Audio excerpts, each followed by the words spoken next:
예, 아멘이어야 돼요. 진짜 아멘이어야 돼. 이 확신을 가지고 이 땅에 이제 남은 인생 두 번째로 사명을 가지고 살아가는 거예요. 예, 사도행전 20장 24절에 사도 바울이 죽음을 앞두고 얘기하잖아요. 내가 달려갈 길과 주 예수께 받은 사명 곧 하나님의 은혜의 복음을 증거하는 일을 마치려 하면은 나의 생명조차 조금도 귀한 것으로 여기지 아니하노라. 이 땅의 육신의 생명보다 더 중요한 것이 사명이에요. 나 때문에 한 사람이라도 더 구원을 얻어야 된다고요. 복음 증거의 사명을 주셨어요. 모든 성도에게 주신 사명이에요. 여러분, 사명은 거창한 것 아니어도 돼요. 한 사람이 예수 믿는 거 여러분 얘기 듣고 금방 믿는 거 아니에요. 한 사람이 예수 믿을 때 7번 복음을 들어야 돼요. 여러분이 얘기하고 또 다른 사람이 얘기하고 또 다른 사람이 얘기하고 다른 사람이 얘기하고 그래서요 마지막에 여러분이 얘기할 때 교회 오고 그러는 거예요. 그러니까 끊임없이 복음을 전해야 돼요. 브리스길라와 아굴러는 자기의 모든 생명을 바쳐 바울의 목회를 평생 동안 목숨을 바쳐 도왔다고 써 있어요. 어느 부분은요 선교사 아이들을 돌보는 것을 사명이라고 생각하고요 평생 동안 선교사 아이들만 돌봐요. 여러분, 지극히 작은 일 나에게 주신 사명으로 알고 감당하면 돼요. 우찌무라 간주가 유명한 얘기 했잖아요. 이 세상을 내가 죽을 때는 태어났을 때보다 조금이라도 좋은 것으로 만들어야 하지 않겠습니까? 이게 우리의 사명이에요. 여러분이 어디에 있든지 마지막으로 꼭 상급받을 준비를 하세요. 꼭 상급받을 준비를 하세요. 왜냐하면 여기에 대해서 너무나 성도들이 사모함이 없어서 간절히 얘기하는 거예요. 고린도전서 3장 10절이야 이런 말씀이 있어요. 내게 주신 하나님의 은혜를 따라 내가 지혜로운 건축자같이 터를 닦아두매 다른 이가 그 위에 세우나 그러나 각각 어떻게 그 위에 세울까를 조심할지니라.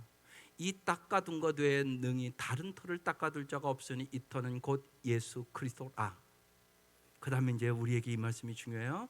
만일 누구든지 금이나 은이나 보석이나 나무나 풀이나 지푸로 이 터 위에 세우면 각 사람의 공적이 나타날 터인데 그날이 공적을 밝히리니 이는 불로 나타나고 그 불이 각 사람의 공적이 어떠한 것을 시험할 것임이라.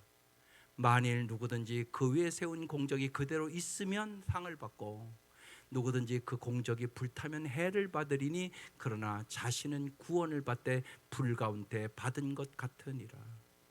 무슨 말씀이시죠?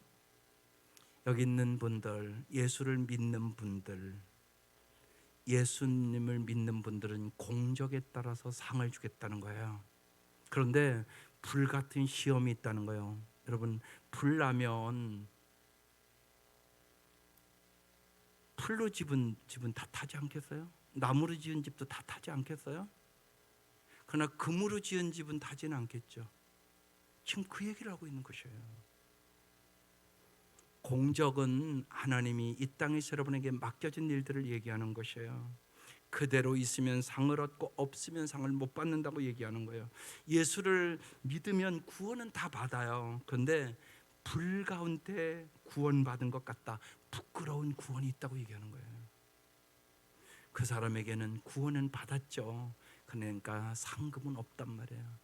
그러니까 이걸 모르는 사람은 이렇게 얘기하는 거예요. 죽을 때 예수 믿고 천국 가면 되지 뭐. 이렇게 얘기하는 거예요. 몰라서 그렇게 얘기하는 것이에요.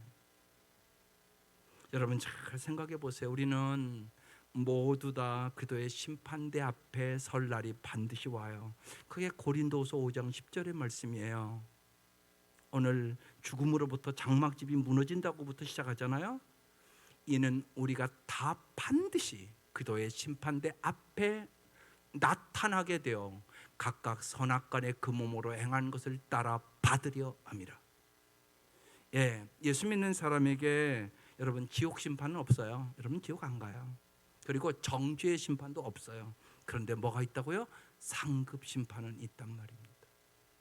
명확하잖아요, 말씀이요. 그래서 여러분 상 받기 위하여 하나님께서 맡겨진 일들을 충성스럽게 감당하셔야 돼요. 특별히 여러분 연세 드신 분들 어떤 사역을 해야 할까요?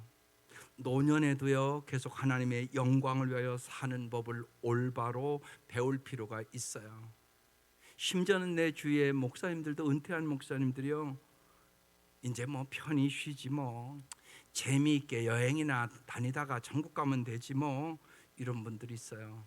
그게 여러분 성경적이라고 생각하세요? 재미있게 지내는 건 말고는 할 일이 없을까요? 성경은 그렇게 얘기를 하지 않아요. 은사는요 노인이 된다고 약해지는 것이 아니에요. 사용하지 않아서 무디어질 뿐이에요. 여러분 지혜로 다음 세대를 인도할 수 있는 사역이 노인들에게는 있는 것이에요. 노인의 자산은 지혜잖아요.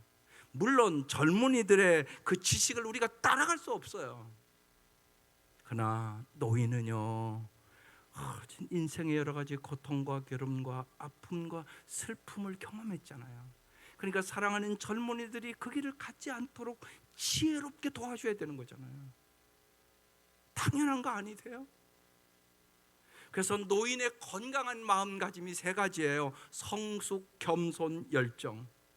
가난한 사람을 돌보고 외롭고 우울한 사람들을 말벗이 되고 격려를 해주고, 마음이 상한 사람들, 여태 아물지 않은 원망과 분노와 상처로 약해진 사람들의 친구가 되어주고, 그들의 얘기를 정말로 마음을 다하여 들어주고, 그들의 고통과 아픔을 가지고 내가 중보기도 하는 거예요. 하나님, 저 젊은이가 자살하고 싶은 마음이 있다고 그럽니다. 하나님, 어떻게 하면 좋습니까? 저 젊은이를 주님께서 붙잡아 주십시오. 여러분 얼마든지 할 수 있는 일이 아니겠어요? 그래서 정말 노르웨이에 계신 분들 중보기도를 할 수 있다는 것은 엄청난 큰 축복이고 기회입니다. 사범학교를 졸업하시고 초등학교 교직생활 40년을 하시고 자녀 3명을 잘 출가시키고 정말 학교와 가정과 교회만 오가는 은퇴한 장로님이 계셨대요. 근데 은퇴 후에 걱정이 되더랍니다. 기계처럼 출퇴근으로 살아온 나의 삶의 리듬이 이제 은퇴 후에 다 깨어질 것 같아서 말입니다. 생각 끝에 결론을 내렸습니다. 이제 그동안 못다한 섬김의 삶을 살아야 되겠구나. 은퇴 후에 20일 동안은 자녀들의 도움으로 성지를 다녀왔습니다. 그리고 그는 깊이 생각하며 이렇게 계획을 짰습니다. 월요일 종합병원 대기실에서 환자를 안내하는 날, 화요일 역전에 나가 전도하는 날, 수요일 교회에 나가 청소하는 날, 목요일 고아원과 양로원 차례로 방문하여 봉사하는 날, 금요일 부부가 함께 데이트하는 날, 토요일 교회에 나가 주보 접고 청소하고 주일 준비를 잘 돕는 날, 주일 교회에서 잘 예배드리고 성경 공부하는 날. 여러분 참 멋지지 않습니까? 은퇴를 앞두고 은퇴하시는 여러분들 깊이 생각해 보시기 바랍니다. 누구나 은퇴는 합니다. 해야 할 일과 보람된 일이 세상에 널려져 있습니다. 인생의 마지막 점을 찍는 날까지 더 열심히 일하는 것이 멋진 은퇴자의 삶입니다. 섬김의 삶으로 정말로 아름다운 유산을 남기십시다. 성경 갈렙의 인생을 생각하며 기도하시기를 바랍니다. 여호수아서 14장 10절 12절에 이런 말씀이 있습니다. 이제 보소서, 여호와께서 이 말씀을 모세에게 이르신 때로부터 이스라엘이 광야에서 방황한 이 45년 동안을 여호와께서 말씀하신 대로 나를 생존하게 하셨나이다. 오늘 내가 85세로 돼 모세가 나를 보내던 날과 같이 오늘도 내가 여전히 강건하니 내 힘이 그때나 지금이나 같아서 싸움에나 출입에 감당할 수 있으니 그날에 여호와께서 말씀하신 이 산지를 내게 주소서. 지금도 그날에 들으셨거니와 그곳에도 아낙 사람이 있고 그 성읍들은 크고 견고할지라도 여호와께서 나와 함께 하시면 내가 여호와께서 말씀하신 대로 그들을 쫓아내리이다. 여호와께서 함께 하시면 약할 때 강해지는 역사를 경험하게 될 것이에요. 여호와께서 함께 하시면 우리도 갈렙처럼 이 산지를 내게 주셔서 도전하는 삶을 살아가시는 능력을 하나님이 주시는 것입니다. 사랑하는 성도 여러분, 특별히 노로에 계신 우리 사랑하는 성도 여러분, 한 분도 빠짐없이 정말로 천국의 확신을 가지고 주께서 건강을 주시는 그날까지 정말로 소망을 가지고 사명을 실천하며 주님의 상급받기를 소망하며 하루하루 새롭게 살아가는 이 주간이 될 수 있기를 주의 이름으로 축원합니다. 기도드리겠습니다.